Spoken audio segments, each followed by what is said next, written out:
Advantages of JIT. So ஜேஐடினா என்னதுன்னா just in time. So ஒரு இண்டஸ்ட்ரி பொறுத்தளவில் ஒரு ப்ராடக்ட் ரெடி ஆகுதுன்னா எந்த ஒரு இடத்துல லேக் ஆகாமல் கண்டினியூவாக ப்ரொடியூஸ் ஆகி ரெடியாகி வெளியே வரணும். ஸோ இந்த மாதிரி கண்டினியூவாக ப்ரொடியூஸ் ஆகுறதுக்கு இந்த ஜேஐடி யூஸ் பண்ணுறோம். ஸோ இந்த ஜேஐடியில் என்னென்ன அட்வான்டேஜஸ் இருக்குதுன்னு சொல்லி ஒரு இம்பார்ட்டன்ட் அட்வான்டேஜஸ் 6 பார்க்கலாம். First, inventory cost is very much reduce. So இந்த ஜேஐடி பொறுத்தளவில் மெட்டீரியல் கஸ்டமர்கிட்ட ஆர்டர் பண்ணுறோம்னா கரெக்டான டைமில் வரும். ஏன்னா கஸ்டமர் ரிலேஷன்ஷிப் வந்து நல்லாயிருக்கும். ஸோ ரெண்டாவது, இந்த ஜேஐடி பொறுத்தளவில் பழைய ஸ்டாக் எதுவுமே இருக்காது. பழைய ஸ்டாக் இல்லாமல் கரெக்டான டைமுக்கு வந்து அது வந்து வெளியே போயிட்டே இருக்கும். ஸோ இதனால் இன்வென்ட்ரி எதுவுமே வந்து லேக் ஆகி ஒரு இடத்துல நிற்காது. ஸோ இதனால இன்வென்ட்ரி காஸ்ட் வந்து கம்மியாகும். ஸோ இதிலே பார்த்தாச்சுன்னா நாளைக்கு என்ன டிமாண்ட் இருக்குதுன்னு சொல்லி டிமாண்ட் ஃபோர்காஸ்டிங் கரெக்டாக இருக்கும். ஸோ இந்த டிமாண்ட் ஃபோர்காஸ்டிங் கரெக்டாக இருக்கிறதுனால ஸோ இன்றைக்கி வாங்கக்கூடிய மெட்டீரியல் பார்த்திங்கன்னா கரெக்டான மெட்டீரியல் வந்து வாங்கிக்கலாம். ஸோ இதனாலேயும் இன்வென்ட்ரி காஸ்ட் வந்து நல்லாவே ரிடியூஸ் ஆகும். ஸோ இது ஃபஸ்ட் பாயிண்ட்டு. ரெண்டாவது, இம்ப்ரூவ் பார்ட்டி யூசேஜ்னா ஒர்க்கர். ஸோ ஜேஐடி பொறுத்தளவில் ஒர்க்கருக்கு வந்து அதிக முக்கியத்துவம் கொடுக்குறாங்க. ஸோ ஒர்க்கருடைய கம்யூனிகேஷன் நல்லா இருக்குது. ஒர்க்கருடைய கம்யூனிகேஷன் ஜேஐடியில் நல்லாயிருக்கும். ஸோ ஒரு ஒர்க்கர் அதிகமாக நல்லா ஒர்க் பண்ணுறாருன்னா ஸோ அவருக்கு வந்து ரிவார்டும் கொடுப்பாங்க. ஸோ இந்த ரிவார்டு கொடுக்கும்போது இன்னுமே வந்து ஒர்க்கர்லாம் அதிக பார்ட்டிசிபேட் பண்ணுவாங்க. ஸோ இதை பொறுத்தளவில் ஒர்க்கருடைய டிசிஷன் மேக்கிங் வந்து நல்லாயிருக்கும்.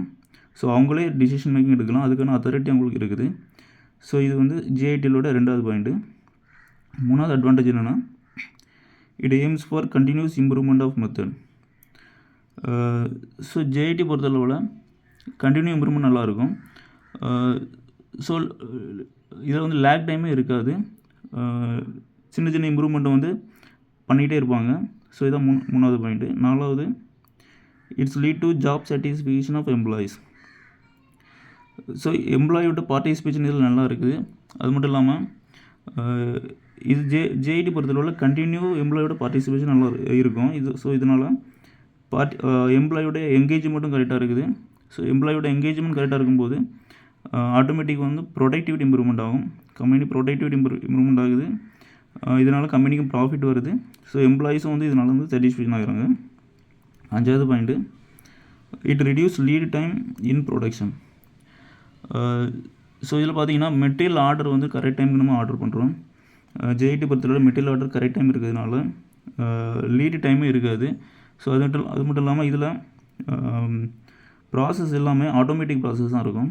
ஸோ ஆட்டோமேட்டிக் ப்ராசஸ் இருக்கிறதுனால செட்டப் டைம் வந்து ரொம்ப கம்மியாக இருக்கும். ஸோ இதனாலையுமே லீடு டைம் வந்து ரொம்ப கம்மியாக தான் இருக்குது. 6 பாயிண்ட்டு, வேஸ்டேஜ் எதுவுமே இருக்காது. ஸோ இதில் பொறுத்தளவில் வந்து அன்னெசரி பர்ச்சேஸ் வந்து இருக்காது. ஸோ அதனால் வந்து அன்னெசரி பர்ச்சேஸ் இல்லாமல் இருந்தாலே வேஸ்டேஜ் வந்து கம்மியாக இருக்கும்.